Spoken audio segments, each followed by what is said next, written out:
Sir दिशा की बैठक थी और अभी बैठक शुरू ही नहीं हुई। अभी आप आए थे, अभी आप चल रहे हैं, क्या वजह रही आज?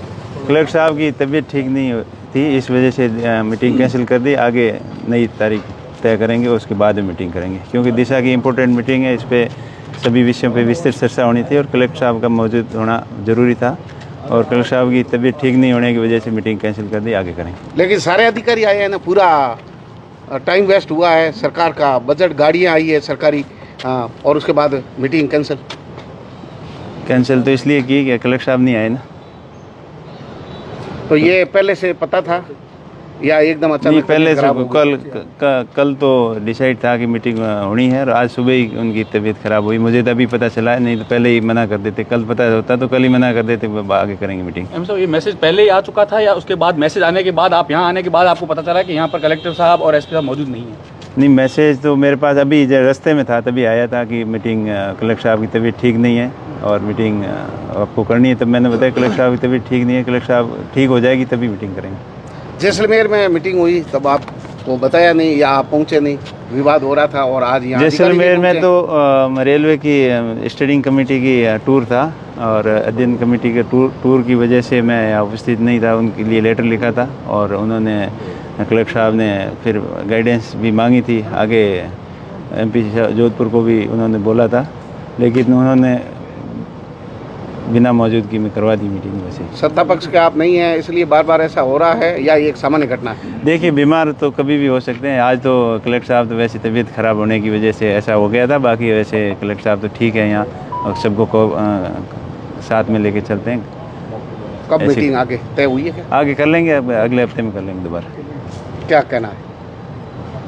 पूरी परेड तो हुई है प्रशासन की, अब मीटिंग भले ही कैंसिल हुई है, अधिकारी 1 घंटे से बैठे हैं, सब सारे फील्ड के काम छोड़ करके, गाड़ियां सरकारी सब सर पर दौड़ती हुई आई, और लेकिन जिस मकसद से मीटिंग होनी है वो मकसद ही पूरा नहीं हो तो मीटिंग करने का मतलब क्या है? जब उसकी पालना रिपोर्ट सही ढंग से नहीं हो, और जो पिछली मीटिंग में जो काम हुए थे उसके बारे में जो पालना रिपोर्ट सही ढंग से नहीं आई, और अभी जो कलेक्टर साहब के गाइडेंस के बिना ये मीटिंग होनी संभव नहीं थी, क्योंकि मीटिंग का सार्थक जब ही होती है जब जो मीटिंग उठाए इश्यू के ऊपर एक्शन होता है, और जब कलेक्टर साहब यहाँ नहीं है तो एक्शन कौन लेगा? आज क्षेत्र में बहुत समस्या, बिजली की आप कह रहे, बिजली अभी आंधी आई, नॉर्मल आंधी तूफान आने से बिजली की व्यवस्था अस्त व्यस्त हो गई, कहीं तार टूट गए, कहीं खंभे टूट गए, सब जगह। सर ये लगता नहीं विद्युत विभाग के पास ये बहाना है कि आने को आंधी और जाने को लाइट यही है पश्चिमी राजस्थान में, क्योंकि पिछले कई लंबे समय से बिजली की शिकायतें जो है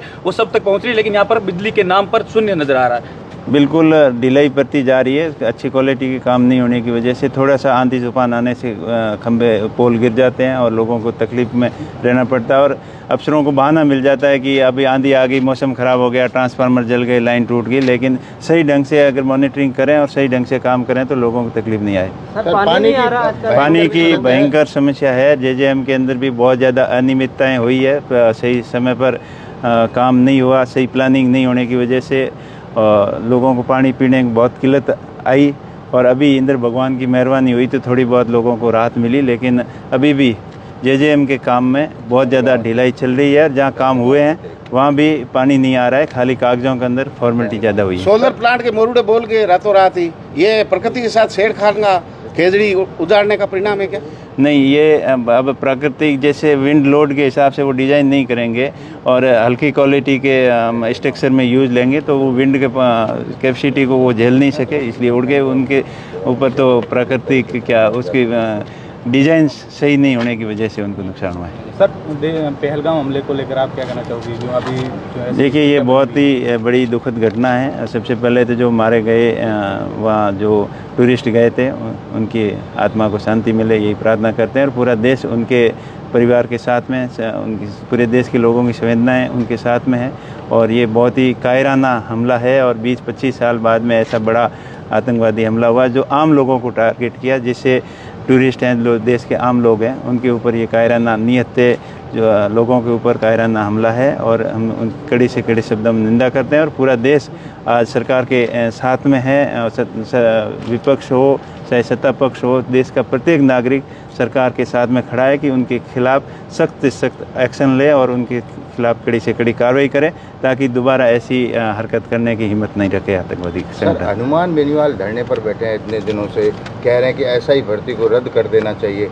आप क्या कहेंगे कि एसआई भर्ती में कितना घपला हुआ है और कितने लोग इधर के भी प्रभावित हुए अपने इलाकों के? देखिए, ऐसा ही भर्ती के अंदर गड़बड़ियाँ हुई है, उसके खिलाफ जांच भी चल रही है। और इसी बीजेपी सरकार ने ही बोला था जब सत्ता चुनाव के टाइम कि जब हम सत्ता में आएंगे तो भर्ती रद्द कर देंगे, तो बड़े बड़े मगरमच्छों को पकड़ेंगे, ये करेंगे वो करेंगे। उनकी ये खाली खोखली बातें थी, उन्होंने कुछ एक्शन किया नहीं। और हनुमान बेनीवाल जी, आपको लगता है कोई मगरमच्छ हाथ में आया अभी तक? ऐसा कुछ नहीं लगा है, वो तो सख्त कार्रवाई हुई नहीं है, तो कहाँ से आएगी? भर्ती को लेकर व्हाइट हाउस भी चर्चाओं में है।